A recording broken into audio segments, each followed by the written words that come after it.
Persian Lessons is a film that tells an incredible story of survival during World War II. The story is based on true events, though some parts are changed for the film. It shows how a young man uses his intelligence and quick thinking to cheat death. The setting is in German-occupied Europe, during the darkest years of the war. The main character is a young Belgian man.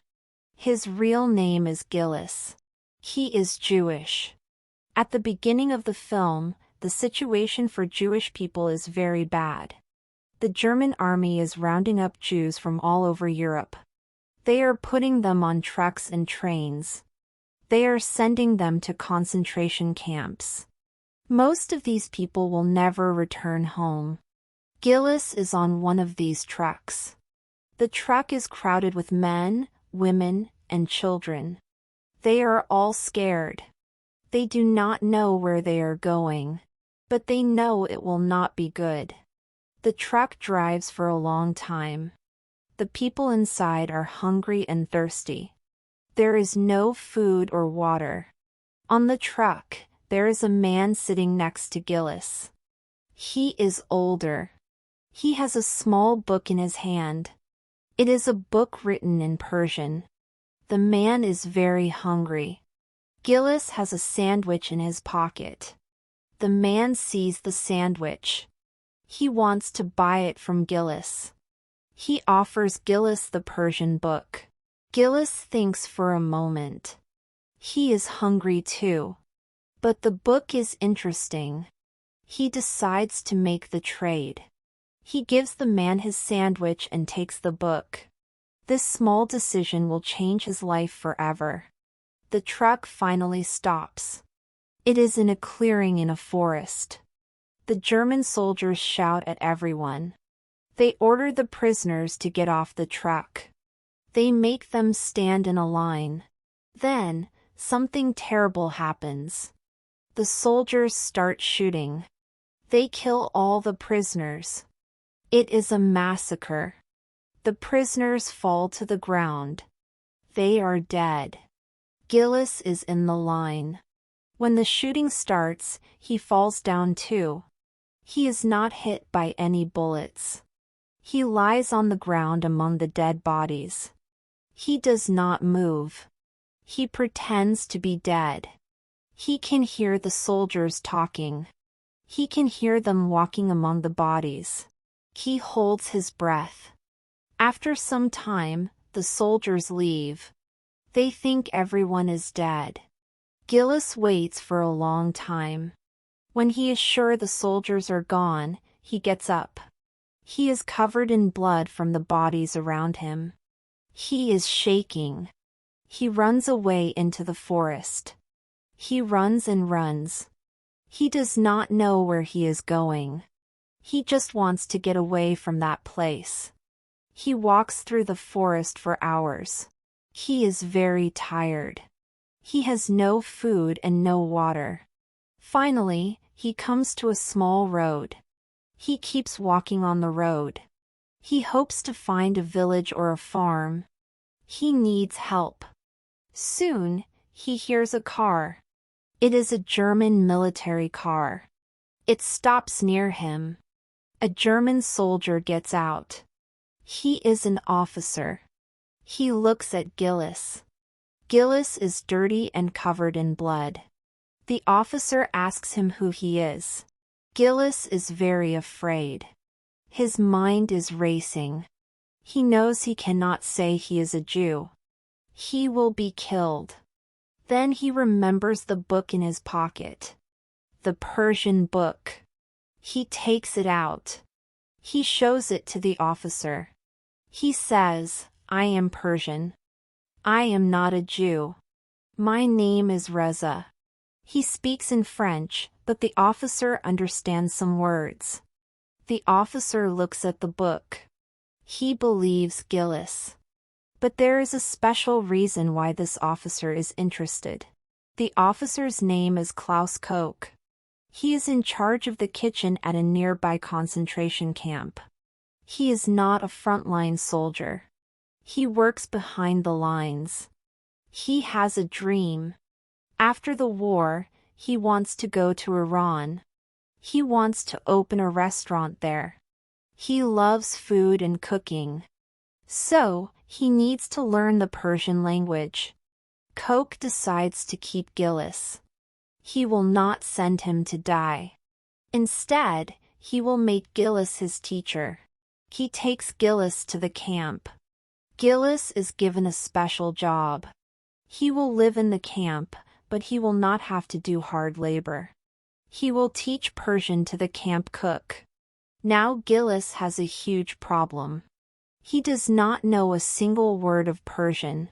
He has never been to Iran. He does not know anything about the language. But he must pretend. He must invent a whole new language. And he must teach it to another person. If Koch finds out the truth, Gillis will be killed immediately. The lessons begin. Koch sits at a table with a notebook and a pencil. He is ready to learn. He is excited. Gillis starts to speak. He makes up words. He points to a tree outside the window. He says a made-up word. That word means tree in his fake language. He points to a piece of bread on the table. He says another made-up word. That word means bread. Koch writes everything down. He repeats the words. He tries to remember them. Gillis has to be very careful. He must remember every fake word he creates. He cannot change them later. He cannot use a different word for the same thing. If he makes a mistake, Koch will notice. Koch is a serious student. He studies hard. He tests himself. He asks Gillis questions. Every day, they have a lesson. Life in the camp is very hard for the other prisoners. They wake up early. They work all day in the cold. They carry heavy things. They dig holes. They get very little food. They are always hungry and tired. Many of them get sick. Many of them die. Gillis sees all of this. He works in the kitchen, so he is warm. He has enough food. He feels guilty. He wants to help the other prisoners, but he cannot. If he tries to help, someone might report him. He must continue his lie to survive. One day, Gillis has a very clever idea. He is working in the kitchen. He sees a list of names on a piece of paper. The list has the names of prisoners who are working that day. He looks at the names. He thinks about his fake language. He needs a way to remember all the words. Then he has an idea. He will use the prisoners' names. He will make their names into the words of his fake Persian. He takes a name like Max and changes it a little. He makes it sound like a word. Max becomes a word for table. He takes a name like Abram and changes it. Abram becomes a word for door. He uses the names of real people in the camp. Every day, new prisoners arrive. Their names give him new words. This way, he builds his language word by word. He can remember the words because they are connected to real people. He sees their faces when he says the words. The lessons continue for many months. Koch is a good student. He learns quickly. He writes down hundreds of words. He starts to make sentences. He practices speaking. He believes he is learning a real language. He starts to trust Gillis, who he calls Reza. They spend many hours together. Sometimes, Koch talks about his life. He talks about his brother who lives in Berlin. He talks about his dreams for the future. He seems almost like a normal person. But Gillis never forgets who Koch really is. Koch is a Nazi. He is part of a system that kills innocent people. He is responsible for the deaths of many prisoners. One day, a very dangerous situation happens. A new prisoner arrives at the camp. This prisoner is a Frenchman. But he is not Jewish. He worked in Iran for many years.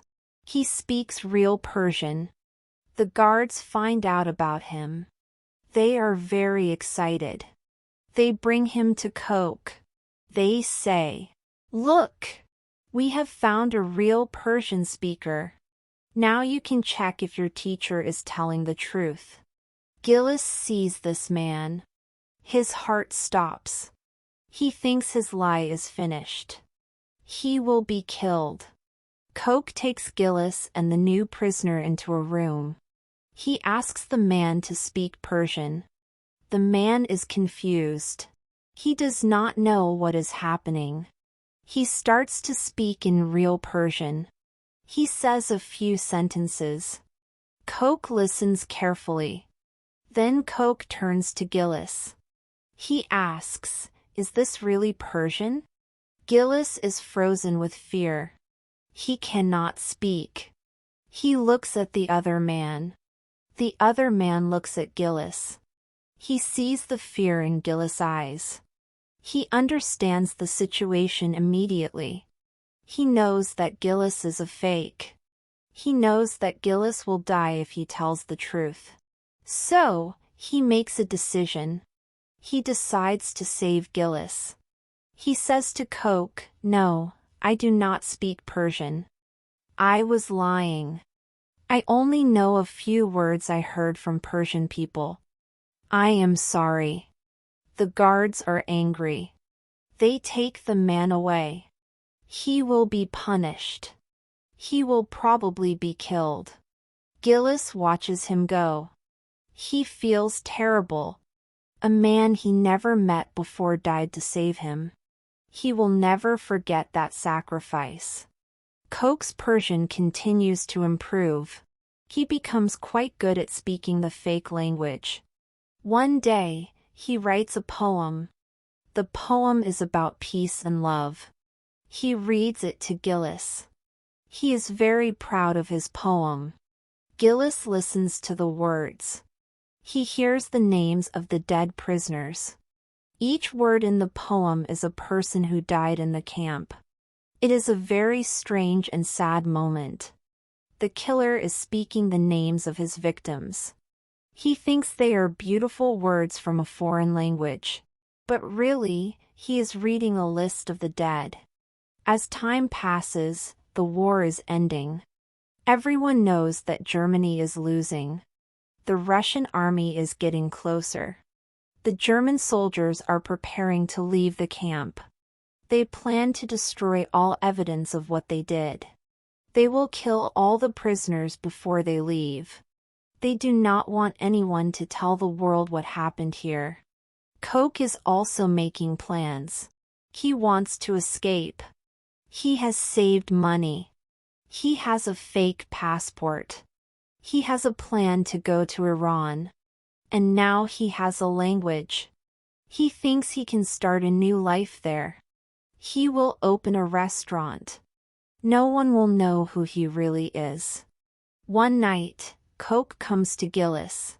He tells him that he is leaving soon. He wants to take Gillis with him. He says, "You have helped me. I will help you. We will escape together. You can come to Iran with me." But Gillis says no. He says he cannot leave. He wants to stay with the other prisoners. He wants to help them. He says, "These are my people. I cannot leave them." Koch is angry. He does not understand. He says, "They will all die. You will die too if you stay." But Gillis will not change his mind. Koch leaves without him. He goes to pack his things. He will leave that night. The next morning, the camp is in chaos. The German soldiers are running everywhere. They are destroying papers. They are getting ready to leave. They are also getting ready to kill the prisoners. They will march them into the forest and shoot them. Gillis tries to hide. He finds a small space and stays there. But a guard finds him. The guard asks for his name. Gillis says, "My name is Reza." But the guard knows about him. Everyone in the camp knows about the Persian teacher. The guard laughs. He says, "You are not Persian. You are a liar." He takes Gillis to join the other prisoners. They are all going to be marched away. The prisoners start walking. It is a long, terrible march. It is cold. They have no warm clothes. They have no food or water. They walk for hours. Many prisoners are very weak. They cannot keep walking. They fall down. The German soldiers shoot them and leave them on the ground. Gillis keeps walking.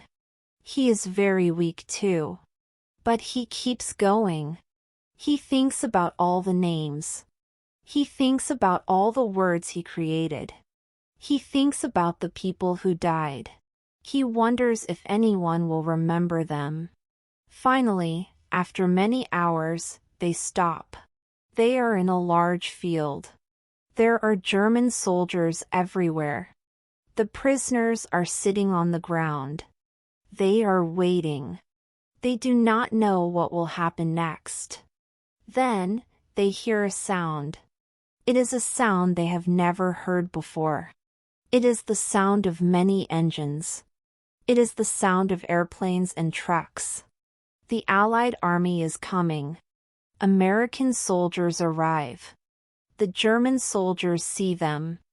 They know the war is over. They put down their guns. They surrender. The prisoners are free. They are saved. Gillis is free, but he is very weak. He is thin and sick.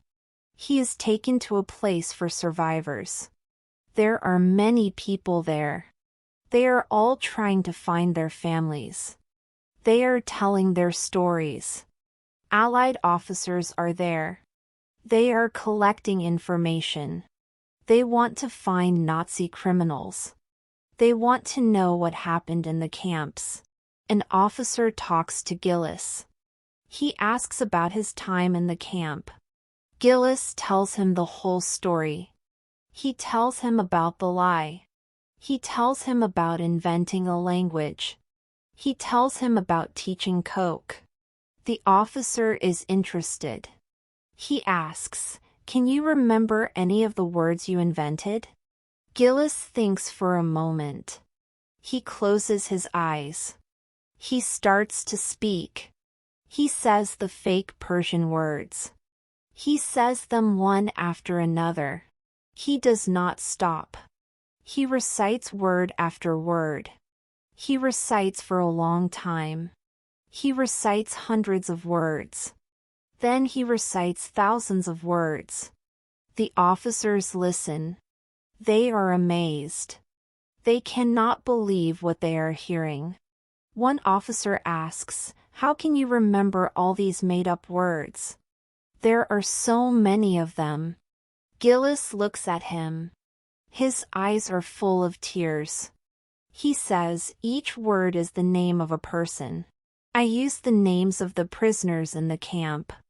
Every word I taught to Koch was the name of a man or a woman who died. There are 2,840 names in my language. I remember all of them. I will never forget them."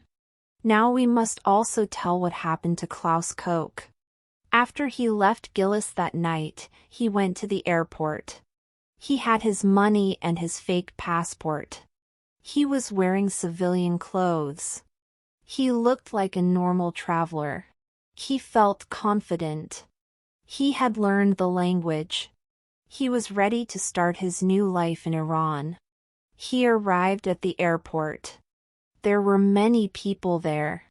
Soldiers were checking documents. Koch waited in line. He was nervous, but he tried to look calm. Finally, it was his turn. He walked up to the counter. He gave his passport to the officer. The officer looked at the passport. Then he looked at Koch. He asked, "Where are you going?" Koch smiled. He said, "I am going to Tehran, Iran." He said it in his fake Persian language. He was proud to use the words he had learned. The officer looked confused. He asked, "What language is that?" Koch said again, in his fake Persian, "I am going to Tehran. I am Persian." The officer stared at him. He did not understand a single word. He called another officer over. They both listened to Koch. Koch kept speaking his made-up language. He thought he was speaking Persian. But to the real officers, it was just nonsense. It sounded like nothing they had ever heard. One of the officers said, "This man is not speaking any language we know. It is all fake." Koch's face changed. He started to understand. His heart began to beat very fast. He said, in German, "But I am Persian. I learned the language." The officers looked at each other. They knew something was wrong. They asked him, "If you are Persian, why are you using a German passport? And why are you trying to leave Germany now?" Koch could not answer. His hands were shaking. He realized the truth. The language he had worked so hard to learn was not real. It was all invented. The man he trusted, Reza, had been lying to him for years. Every word he knew was a lie. Every poem he wrote was nonsense. He had no way to prove he was Persian. He had no way to escape. The officers took him away. He would be arrested.